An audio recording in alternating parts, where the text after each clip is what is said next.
নমস্কাৰ বন্ধু বান্ধৱীসকল, কি খবৰ? এয়া মই অৰ্কিড ৰুবলৈ লৈছোঁ।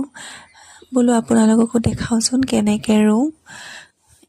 মই অৰ্কিড জোপাৰ পৰা এই নাৰিকলৰ হেৰিত ৰুইছিলে বাকলিত।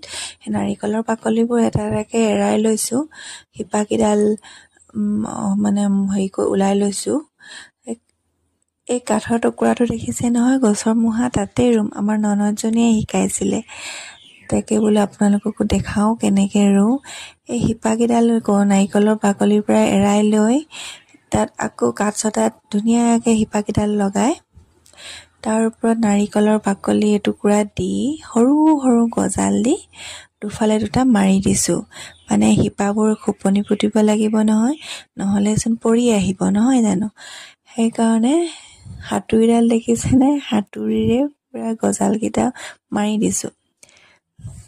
তেনেকৈ লগাই থৈছোঁ। ডাঙৰ হ'লে মানে আৰু তেতিয়া গজাল আৰু সেই নাৰিকলৰ বাকলিকেইটা এৰাই দিবলৈ পাৰিব, কাৰণ শিপাখিনি ডাঙৰ হ'ব। ডাঙৰ হৈ এই কাঠৰ মূঢ়াটোত খামুচ মাৰি ধৰি ল'ব। তেনেকৈ ৰুইছোঁ আৰু মোৰ ননদজনীয়ে শিকাই দিছিলে।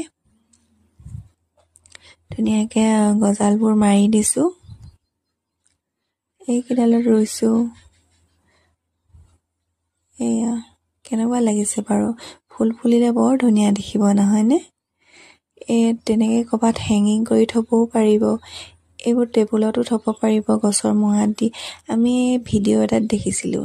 আৰু এই নাৰ্জীখিনি দেখিছেনে, ইমান ধুনীয়াকৈ ফুলিছে। আৰু এয়া ৰুই আছোঁ। গজাল মাৰিছোঁ, কাঠ ছটা বৰ টান, যেনে তেনে ৰখিলগৈ আৰু। আপোনালোকে বাৰু এনেকৈ অৰ্কিড কেনেকৈ ৰুই জনাবচোন।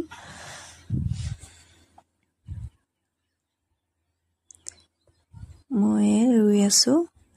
আগতে ননদজনী কেইজোপামান ৰুলে, এয়া মই লাষ্টত দুজোপামান ৰুইছোঁ। এয়া কেনেকুৱা লাগিছে? ফুলিলে বৰ ধুনীয়া দেখিব, নহয়নে? ক'ৰবাত ওলোমাই থ'ব পাৰিম।